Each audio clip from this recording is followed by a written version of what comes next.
ചിരിച്ചേടോ. എങ്ങനെയുണ്ട് ഇന്നത്തെ ദിവസം? നല്ല അടിപൊളിയല്ലേ?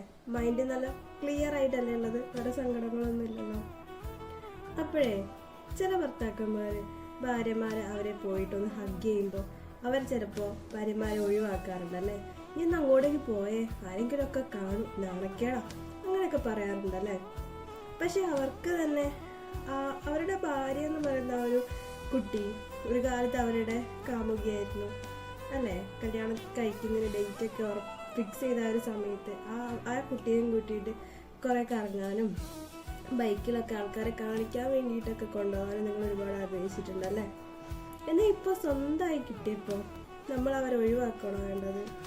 നമ്മൾ കൂടെ ഉള്ളപ്പോഴല്ലേ നമ്മൾ സ്നേഹിക്കേണ്ടത്. ചിലപ്പോൾ നമ്മുടെ ഉള്ളിലേ സ്നേഹം ഉണ്ടാവും, പക്ഷെ ചില ആൾക്കാരത് കാണിക്കില്ല. ഉള്ളിലുള്ള സ്നേഹം നമുക്ക് എങ്ങനെയാ അത് അറിയാൻ പറ്റുക? അത് എക്സ്പ്രസ് ചെയ്താൽ പ്രകടിപ്പിച്ചാൽ മാത്രമല്ലേ അറിയാൻ പറ്റുള്ളൂ. നിങ്ങളുടെ ഉള്ളിൽ സ്നേഹം ഉണ്ടെങ്കിൽ അത് പ്രകടിപ്പിക്കണം. ചില ആൾക്കാർ ചീത്ത പറയാനായിട്ട് അത് പ്രകടിപ്പിക്കാറുണ്ട്, ആൾക്കാരെ മുന്നിൽ വെച്ചിട്ട് ഭാര്യമാർ ചീത്ത പറയാൻ വേണ്ടിയിട്ട്. പക്ഷെ നമ്മൾ നമ്മുടെ ഭാര്യയെ സ്നേഹിക്കുന്നതും ഒന്ന് ഹഗ് ചെയ്യുന്നതും അത്ര മോശപ്പെട്ട കാര്യമാണോ? അല്ലല്ലോ. അത് ആൾക്കാർ കാണുമ്പോൾ അവർക്ക് നമ്മളോടൊരു ഒരു ഇഷ്ടം കൂടുതലേ ഉള്ളൂ. പിന്നെ നിങ്ങളും അങ്ങനെ ചെയ്തോ.